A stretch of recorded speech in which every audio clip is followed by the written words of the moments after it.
बिस्मिल्लाहिर्रहमानिर्रहीम। नाज़रीन, मैं हूँ आरिफ हमीद भट्टी, आम शहरी, और आप देख रहे हैं आरिफ हमीद भट्टी यूट्यूब चैनल। अगर पसंद आए तो सब्सक्राइब करें। नाज़रीन, दो खूबसूरत और अहम ख़बरों पे आज बात करेंगे। अमेरिका कहा जाता है कि पूरी दुनिया के फ़ैसले करता है किस मुल्क में अमन रहना है और किस मुल्क का अमन नहीं रहना, कहाँ किसी को फतह करना है और किस में जंग करानी है। निज़ाम कुदरत देखें, आज अमेरिका खुद अंदरूनी इंतशार का शिकार हो चुका है। डोनाल्ड ट्रंप की शिकस्त क्या हुई, वहाँ भी पैसा मार खा गया, लेकिन उसकी इस कामयाबी को डोनाल्ड ट्रंप और उनके साथियों ने तस्लीम नहीं किया। एक तरफ उन्होंने ऐलान कर दिया कि हम लॉन्ग मार्च करेंगे और पूरे अमेरिका में एहतजाज करेंगे, और ये एहतजाज उधर कहा जाता है कि असले की फ़रोख्त अमेरिका की हिस्ट्री में रिकॉर्ड की गई है। अगर डोनाल्ड ट्रंप की एहतजाज करते हैं तो ये एहतजाज कहीं खाना जंगी, लड़ाई झगड़े, जलाओ गिराव में तो नहीं जा सकता। दूसरी तरफ डोनाल्ड ट्रंप के बारे में कहा जाता है कि दुनिया का अमीर तरीन आदमी है और मुकदमात में करने में वो अहम है। उसके ख़िलाफ़ सैकड़ों मुकदमात अदालतों में ज़ेर समाअत हैं, कुछ में कामयाब हो गया, कुछ में नहीं। जबकि डोनाल्ड ट्रंप की जमात ने यह भी ऐलान कर दिया है कि हम कानूनी जंग भी लड़ेंगे। उसकी उधर अमेरिका में कानूनी जंग के लिए बहुत बड़ा सरमाया दरकार होता है। डोनाल्ड ट्रंप के साथी अमीर कहलाए जाते हैं और कहा जाता है कि अमेरिका के बड़े बड़े बिजनेस में उनका होल्ड है, जबकि उनके मद्दे मुकाबल बाइडन की एक हिस्ट्री है कि वो अमेरिका के पहले सबसे कम उम्र सेनेटर थे और तवील जद्दोजहद के बाद 2 दफ़ा वाइस प्रेसिडेंट भी रहे।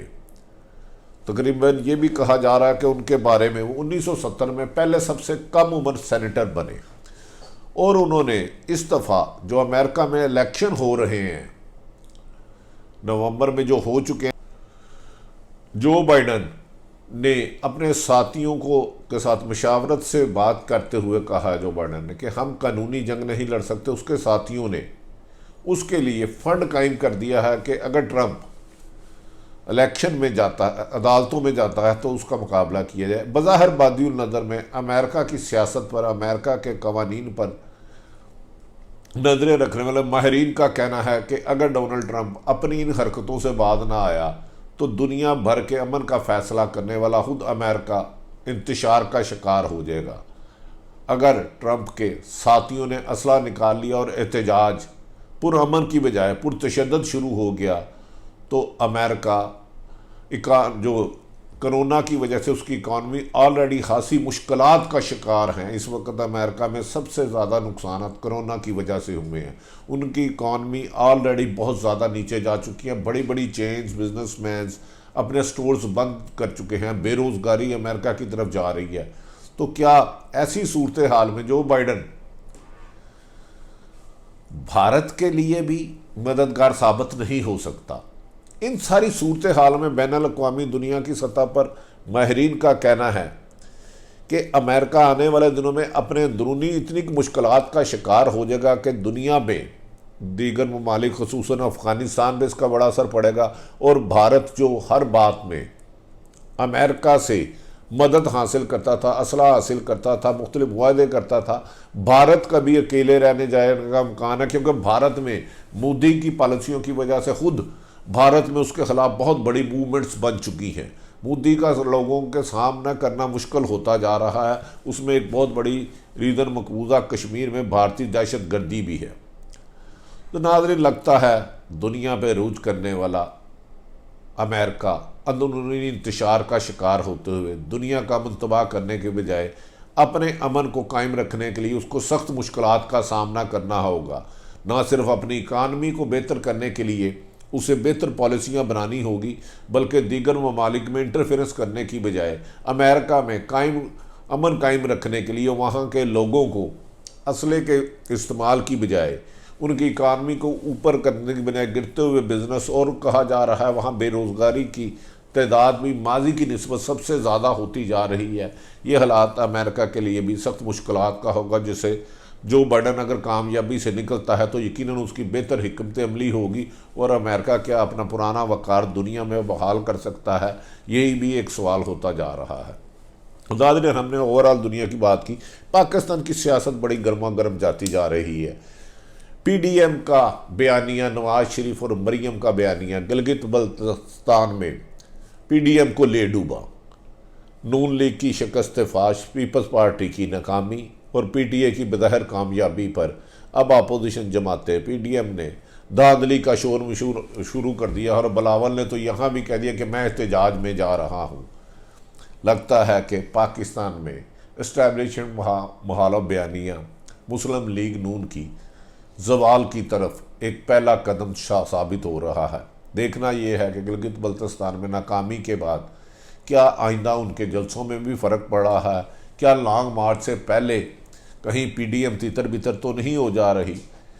कल से नाज़रीन इससे ही एक जुड़ी हुई खबर, तरीके लबैक के खादम हुसैन रिजवी फ्रांसीसी एम्बेसडर के ख़िलाफ़ के एहतजाज करते हुए इस्लामाबाद की तरफ उन्होंने धरना दिया। इस्लामाबाद से होते हुए वो फैज़ाबाद पहुँचे। तरीके लबैक के खादम हुसैन रिजवी के हज़ारों साथी उनके साथ थे। उन्होंने फैज़ाबाद जाके रोड को ब्लॉक कर दिया। चारों तरफ रोड ब्लॉक हो गया और कुछ ही देर में एक दूसरे से कट गया। जुड़वा शहर एक दूसरे से जुदा हो गया। इस दौरान पुलिस और तरीके लबैक के दौरान वक्फे से शेलिंग, लाठी चार्ज, जलाओ गिराओ भी जारी रहा, जिससे कहा जाता है कि पुलिस की बड़ी तादाद में अफसर और मुलाजमीन ज़ख्मी हुए। खादम हुसैन रिजवी का एक ही मुतालबा है कि फ्रांसीसी सफ़ीर को वापस भेजा जाए, उनकी मसनूआत का बाइकाट किया जाए। लेकिन काबिल ज़िक्र बात यह है कि कल से इस्लामाबाद जुड़वा शहर बिल्कुल जाम हो चुका है, रास्ते बंद हैं, लोगों को सख्त मुश्किलात का सामना है।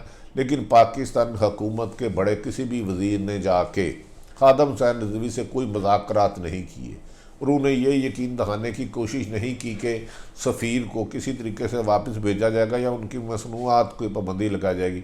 उनके मतालबात को सुनना भी उन्होंने मुनासिब नहीं समझा। इस हालात में कहा जाता है इस्लामाबाद और रावलपिंडी के रहने वाले लोग सख्त मुश्किलात का शिकार है। उनका ख्याल है कि अगर ये धरना, ये एहतजाज ज़्यादा बढ़ता है तो खादम हुसैन रिजवी पहले भी पाकिस्तान में 2 बड़े धरने दे चुके हैं, जिसके बारे में सुप्रीम कोर्ट भी फैसला दे चुकी है। क्या इसके दूरस्थ नुकसान हो सकते हैं?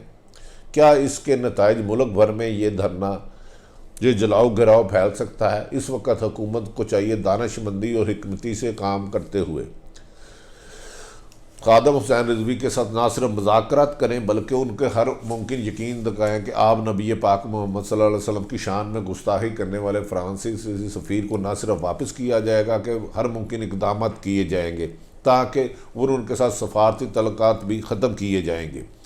इनके बाइकाट करने के ऐलान से यकीनन उसके धरना के शुरा में सुकून आ सकता है और ये पुरतशद्दुद बढ़ती हुई पुरअमन तहरीक की तरफ आ सकती है।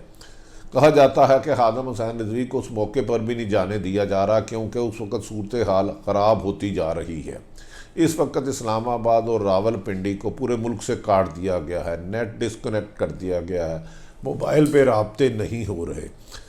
ये ख़दशा है हुकूमत को कि अगर खादम हुसैन रिजवी के बाकी पैरोकार तरीके लबैक के लोग अगर पूरे पाकिस्तान में एहतजाज करते हैं तो ये एहतजाज का सिलसिला फैल सकता है और उससे पीडीएम वाले जो फ़ायदा उठा सकते हैं। जबकि भारत भी ये ऐलान कर चुका है कि सियासी शख्सियात, मजहबी शख्सियात और जहाँ इज्तिमा जलसे जुलूस हो रहे हैं भारत वहाँ बहुत बड़ी दहशत गर्दी करा के पाकिस्तान का अमन तबाह कर सकता है। इस वक्त हुकूमत का इम्तहान है कि वो ट्विटर और मीडिया टॉक की बजाय उधर एहतजाज करने वाले शुरा के पास जाए, उनके जायज़ मुतालबात को सुने और हर मुमकिन हल करने की कोशिश करे। क्योंकि पाकिस्तान में इस वक्त भारत अफ़गानिस्तान के ज़रिए बहुत बड़े दहशत गर्दों की तादाद भेज चुका है। इस वक्त कोई भी जज्बाती फ़ैसला जल्दी पर आग का काम होगा और खादम हुसैन रिजवी को खुसूसन उनके बंदों को लूब में लेके किया जा सकता। कहा जा सकता है, ये भी कहा जा रहा है कि नून लीग के कुछ लोग खादम हुसैन रिजवी के एहतजाज में जाकर गड़बड़ करा सकते हैं ताकि मुल्क में एक मूवमेंट, एक तहरीक का रास्ता बन सके। हुकूमत अक्लमंदी और दानिशमंदी से फ़ैसला करते हुए फौरी तौर पे इस धरने को ख़त्म कराने के लिए अमली इक़दाम करे, उनके जायज़ मुतालबात करें। अगर वो मुनासिब समझते हैं कि फ्रांसीसी सफ़ीर को वापस भिजवाना बेहतर है तो एमिकेबली इसको हल करें। याद रख लें, जब कोई बढ़ती हुई तहरीक को वक्त पर हल ना किया जाए तो मुल्क में अनारगी का बायस बनती और पाकिस्तानी सूरत हाल का नहीं, और PDM इससे भरपूर फ़ायदा उठा सकता है।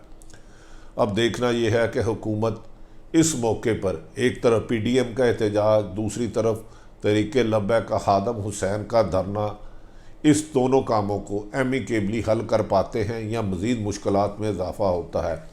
नाज़रीन, पाकिस्तान की बेहतरी के लिए, इसमें करप्शन के ख़ात्मे के लिए, कानून की हुक्मरानी के लिए अपना अपना किरदार अदा करें, पाकिस्तान की इकानमी को बेहतर करें, अपने इर्द गिर्द रहने वालों की खुशियों का बायस बने। अगर आरिफ हमीद भट्टी का YouTube चैनल पसंद है इसे सब्सक्राइब करें। पाकिस्तान जिंदाबाद।